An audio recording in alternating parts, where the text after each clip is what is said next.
সুজালির পঞ্চায়েতে যে দুর্নীতি হয়েছে তার নিরপেক্ষ একটা তদন্ত কমিটি গঠন করে তদন্ত করা হোক। প্রধান ছিল আব্দুল সাত্তার এবং কামাল উদ্দিন। এই কামাল উদ্দিন আর আব্দুল সাত্তারের গুন্ডা বাহিনী এগুলো ঘটাইছে।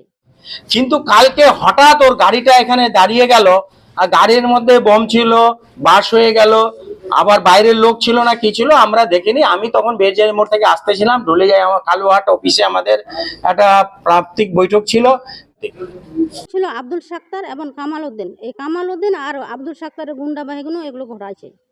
মেন ঘটাচ্ছে ওখানটায় যে ঘটনাটা ঘটাচ্ছে ওই ছেলেটার নাম হচ্ছে রব্বানি, যিনি এখন যুব সভাপতি সহসভাপতি হচ্ছে। ওর দ্বারাই ঢুলিগা মোড়ে সব কিছু ঘটায় আর আমার পর যে অ্যাটাক করে ওর দ্বারাই করে। সাত্তার আর কামাল রব্বানির দ্বারাই করে। আপনার স্বামী কোথায়? আমার স্বামী বাইরে আছে। কি কারণে বাইরে?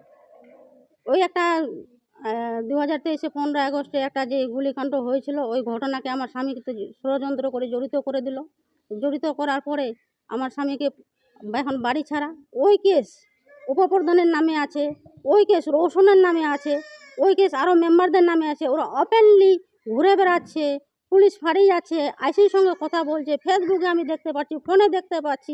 ওদের পুলিশ ধরছে না, অ্যারেস্ট করছে না, আর আমার স্বামীর জন্য শুধু পুলিশ পাগল। কালকের ঘটনা নিয়ে বলছে সে সমস্ত কিছু আপনারাই করছেন, এমনই অভিযোগ করছে। যদি আমরা করছি তো ওটা দল প্রমাণ, ওটা প্রশাসন প্রমাণ করুক। ঘটনাটা তো আমি বলতে পারছি না, আমি তো পুরো নিউট্রালে আছি, সাইলেন্টে আছি। এবার সাক্তার লোকজন জামায়াত করছে ঢুলিগা মোড়ে, ঢুলিগা মোড়ের লোকজন জামায়াত করে ও প্রেজেন্ট থাকাকালীন উনি উপস্থিত থেকে সাইডে লোকজন দিয়ে আমার বাড়িঘর ভাঙচুর করেছে, গোডাউন লুট করেছে, তারপরে আমার হুটখোলা গাড়িতে আগুন দিয়েছে, আমার পার্টি অফিস ভাঙচুর করেছে। পাশে আমার ভাসুরের দোকান ছিল সিএসপি, তারপরে আর কি কি যেন দোকান ছিল, ওর দুটো দোকান, ওর দোকান লুটপাট করছে, ভাঙচুর করেছে, বাইকটাকে ওর লুট করেছে। তো আমি এটাও বুঝতে পারছি না আব্দুল সাত্তার কি আদৌ টিএমসির প্রেসিডেন্ট, সভাপতি পঞ্চায়েতের, নাকি অন্য কিছু। উনি কি এটা আমার সঙ্গে ব্যক্তিগতভাবে করছে? এই যেদিন থেকে উনি সভাপতি হয়েছেন অঞ্চলের, একটার পর একটা যে আমাকে আক্রমণ করছে। তো একজন অঞ্চল সভাপতি টিএমসির হয়ে একজন টিএমসির প্রধানের পর এইভাবে নির্মমভাবে অত্যাচার কেন করছে আমি বুঝতে পারছি না। যেখানটায় আমার বাড়ি ভাঙচুর লুটপাট এই ঘটনাগুলো ঘটলো, পঞ্চায়েতের সামনে আমার বাড়ি, ওখানটায় পুলিশ ক্যাম্প করানো আছে। ওখান থেকে পুলিশকে আসতে মোটামুটি 1 মিনিটও সময় লাগবে না। তো পুলিশ কেন জিনিসটা পুলিশের চোখে পড়লো না? পুলিশ কেন আমার বাড়ি ঘর রক্ষা করলো না? আমি এটাও বুঝতে পারছি না। আমি এসপির কাছে যাব, এসপিকে বলবো যে আপনি আমার এটা সুবিচার করুন। আমার আইনের প্রতি আস্থা আছে, এখন আমি আইনের প্রতি আস্থা রাখছি, দলের প্রতি আস্থা রাখছি, যে আপনারা আমার সুবিচারটা করুন। সাক্তার নিজের মতো সুজালিতে রাজ কেন চলাচ্ছে? কিছুদিন আগে একটা মার্ডার করে দিল। আমারও হাজব্যান্ড গত 15 বছর ধরে দীর্ঘদিন সুজালি শাসন করছে, কোনো দিন মার্ডার হয়েছে? কোনো প্রধানের মেম্বারের বাড়িতে আগুন দিয়েছে বা কোনো জনগণের বাড়িতে?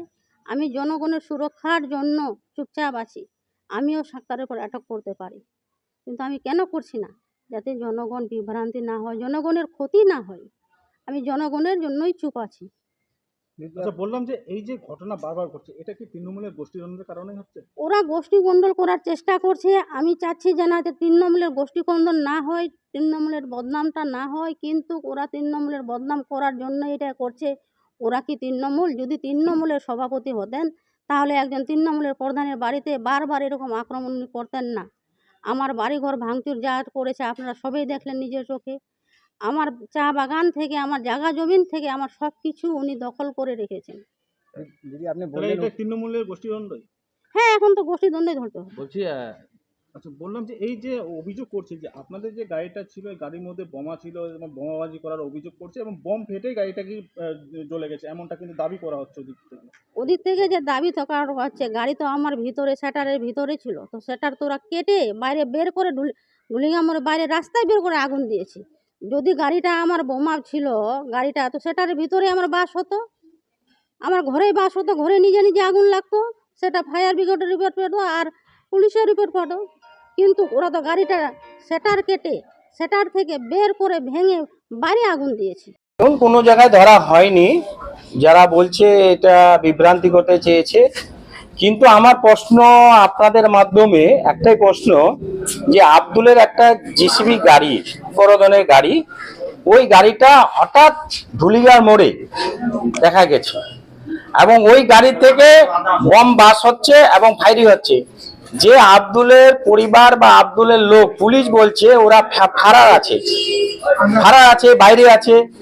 আর আব্দুলের গাড়ি এই 1 বছর ধরে, গত 15 আগস্টে আতালডাঙ্গে একটা ঘটনা ঘটার পর ওর গাড়ির লোকজন ধুলিগার মোড়ে কিন্তু আসা যা করে না। কিন্তু কালকে হঠাৎ ওর গাড়িটা এখানে দাঁড়িয়ে গেল, আর গাড়ির মধ্যে বম ছিল, বাস হয়ে গেল, আবার বাইরের লোক ছিল না কি ছিল আমরা দেখিনি। আমি তখন বেরজাই মোড় থেকে আসতেছিলাম, ঢলে যাই আমার কালুহাট অফিসে, আমাদের একটা প্রান্তিক বৈঠক ছিল। যখন এখানে গাড়িতে আগুন লেগে যায়, বাস হয়ে যায় বম্বে, কেউ আগুন দেয়নি গাড়ির মধ্যেই, কিন্তু সেই পরিপ্রেক্ষিতে একটা হই হাল্লা হরে পরপর 2টা বোম বাস হয়েছে। এটা কারা বোম বাস কারা? দেখেন যার গাড়ি তাই, গাড়িটা কার? গাড়িটা হঠাৎ ধুলিগা মোড়ে এত বড় একটা ভারী গাড়ি কি করে চলে আসলো? উনার গাড়ি থাকা কথা বাড়িতে, এখানে তো গাড়ি রাখার কোনো তো প্রয়োজন নেই, যদি উনার গাড়িটা হয়। ওই গাড়িটা আমরা 1 বছর ধরে কেউ এলাকার মানুষ দেখেনি, আপনি প্রমাণ নিয়ে নেবেন।